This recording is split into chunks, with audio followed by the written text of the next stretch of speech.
அணிகள். ஒரு செய்யுளில் இருக்கக்கூடிய சொல்லையும் பொருளையும் அழகாக காட்டுவதற்கான ஒரு உத்தி வகை தான் அணி. இந்த அணியை பற்றி எந்த நூல் சொல்லுது அப்படின்னா தண்டி அலங்காரம். இந்த தண்டி அலங்காரம் ஒரு 35 வகையான அணிகளை சொல்லி இருக்கின்றது. அதில் இப்போ நம்ம பார்க்க போகிறது தற்குறி பேற்று அணி. தற்குறி பேற்று அணி அப்படிங்கிறது இயற்கையில் இயல்பாக நடக்கக்கூடிய ஒரு நிகழ்ச்சியின் மீது கவிஞன் தன்னோட கருத்தை ஏற்றி சொல்வது தான் தற்குறி பேற்று அணி. ஒரு நிகழ்ச்சி இயல்பாக நடந்துக்கிட்டு இருக்கும், அந்த நிகழ்ச்சியை கற்பனைப்படுத்தி தனக்கு ஏற்ற மாதிரி தன்னோட கருத்தை ஏற்றி சொல்லக்கூடியது. இப்போ நம்ம அதுக்கு ஒரு எடுத்துக்காட்டு பார்த்தோம் அப்படின்னா, போருளந்தெடுத்த ஆரையில் நெடுங்கொடி வாரல் என்பன போல் மறித்து கைகாட்ட. போருளந்தெடுத்த ஆரையில் நெடுங்கொடி வாரல் என்பன போல் மறித்து கைகாட்ட. இப்போ நம்ம அந்த எடுத்துக்காட்டு என்ன பார்க்குறோம் அப்படின்னா, இது சிலப்பதிகாரத்திலிருந்து வரக்கூடிய ஒரு அழகான வரிகள்.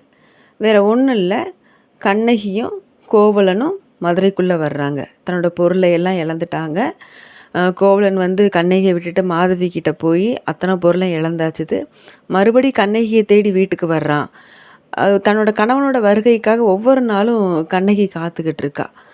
அப்படியாப்பட்ட ஒரு நேரத்தில் இந்த கோவலன் என்ன பண்ணுறான் அப்படின்னா, ஒரு நாள் போயிடுறான்.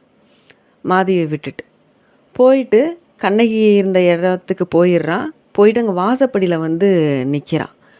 அப்போ வீட்டுக்குள்ளே இருந்த கண்ணகி கிட்ட அவளோட தோழி சொல்கிறா, அங்கே பாரு கோவலன் வந்துட்டான் அப்படின்னு சொல்லிட்டு. உன்னை கண்ணகியும் பார்க்குறா. பார்க்கும்போது இவன் சொல்கிறான், என்கிட்ட இப்போ ஒன்றுமே இல்லை, நான் வெறும் ஆளாக வந்திருக்கேன், என்கிட்ட ஒரு பொருள் கூட இல்லை அப்படின்னு சொல்லிட்டு அந்த இடத்துல கண்ணகியை பார்த்து சொல்கிறான். உடனே கண்ணகிக்கு மனசு ரொம்ப சங்கடமாயிருது. என்னதான் இருந்தாலும் தன்னோட கணவன் தன்னை விட்டு எதற்காக பிரிந்து சென்றாலுமே, ஒரு தலைவன் தன்னை விட்டு எதற்காக பிரிந்து சென்றாலுமே மீண்டும் திரும்பி வரும்போது அவனை ஏற்றுக்கொள்ளணும். அதான் பெண்ணுக்கான ஒரு இலக்கணம். கண்ணகி அதன் பிரகாரமே நடந்துக்கிறா.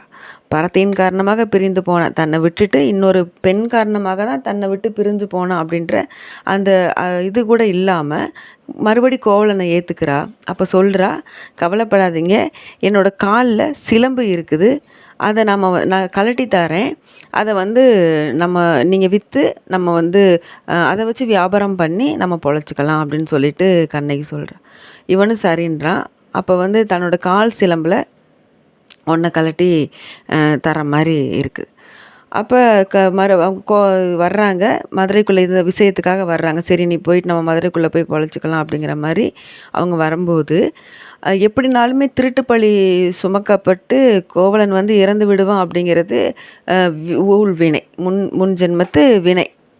அப்போ அது தெரிஞ்சுக்கிட்ட அந்த கொடி என்ன பண்ணுதாம்மா, ஒரு அந்த அரசனோட அந்த கொடி உயர பறந்துக்கிட்டு இருக்கு. அந்த கொடி வேணாம், நீங்கள் மதுரைக்குள்ளே வர வேணாம் அப்படின்னு சொல்லிட்டு அசைகிறது போல் இருக்குது அப்படின்னு சொல்லிட்டு இந்த இடத்துல கவிஞன்னு சொல்கிறான். அதில் ஒரு கொடி அசைகிறது ரொம்ப இயல்பான ஒரு விஷயம். உயர பறக்கக்கூடிய ஒரு கொடி காற்றுக்காக அங்கேயும் இங்கேயுமா சொல்லி அலைபாய்கிறது ரொம்ப ரொம்ப இயல்பான காரியம். ஆனால் இளங்கோவடிகள் என்ன சொல்கிறார் அப்படின்னா, மதுரைக்குள்ளே கோவலன் வந்தால் பொற்கொள்ளனால் எப்படினாலுமே குற்றம் சாட்டப்பட்டு, ஏன்னா அந்த இடத்துல ஊழ்வினை காரணமாக கொல்லப்படக்கூடிய கோவலன் எதற்காக எப்படி சாகுவான், ஏன் காரணம் அப்படின்னா அந்த பொற்கொள்ளன் தான் போய் அரசன்ட்ட சொல்லுவான்.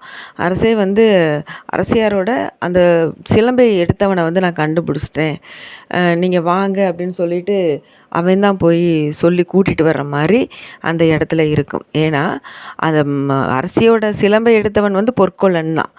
தன்னோட திருட்டு வெளியில் தெரிகிறதுக்கு முன்னாடி எப்படினாலும் இதுலேருந்து தப்பிச்சுக்கணும்னு அவன் நினச்சிக்கிட்டு இருக்க நேரத்தில் தான் கோவலன் இந்த மாதிரி இந்த சிலம்பை விற்று தர முடியுமான்னு சொல்லிட்டு பொற்கொள்ளன்ட்ட கேட்குவான். அப்போ ஏறக்குறைய அரசியோட சிலம்பும் கண்ணகியோட சிலம்பும் ஒரே மாதிரி இருக்குது. பரல்கள் மட்டும்தான் வேறு. அரசியோட பரல்கள் முத்து பரல், கண்ணகியோட பரல் மாணிக்க பரல். அப்போ பரல் மட்டும்தானே வேறு அப்படின்னு சொல்லிட்டு தான் செஞ்ச தப்புல இருந்து தப்பிச்சுக்கிறதுக்காக இந்த பொற்கொல்லன் போய் நேராக அரசன்ட்ட போய் சொல்லுவான். நான் வந்து திருடனை வந்து கைப்பற்றிட்டேன், நீங்கள் வந்து பிடிச்சிக்கலாம் அப்படின்னு சொல்லிட்டு அந்த இடத்துல சொல்கிற மாதிரி இருக்கும். அப்போ கோவலன் வந்து செத்துருவான், மதுரைக்குள்ளே வந்தால் இறந்துபட்டு போய் விடுவான் அப்படின்னு சொல்லிட்டு அங்கே இருந்த அந்த கொடி, நீங்கள் மதுரைக்குள்ளே வர வேணாம், வாரல் என்பன போல் மறித்து கை காட்ட, நீங்கள் மதுரைக்குள்ளே வர வேணாம் அப்படிங்கிற மாதிரி அந்த கொடி அசையுது அப்படின்னு சொல்லிட்டு இளங்கோவடிகள் அந்த இயற்கையாக நடக்கக்கூடிய நிகழ்ச்சியின் மேலே தன்னோட கருத்தை ஏற்று இந்த இடத்துல சொல்கிறார். எனவே இது தற்குறிப்பேற்று அணி ஆயிற்று.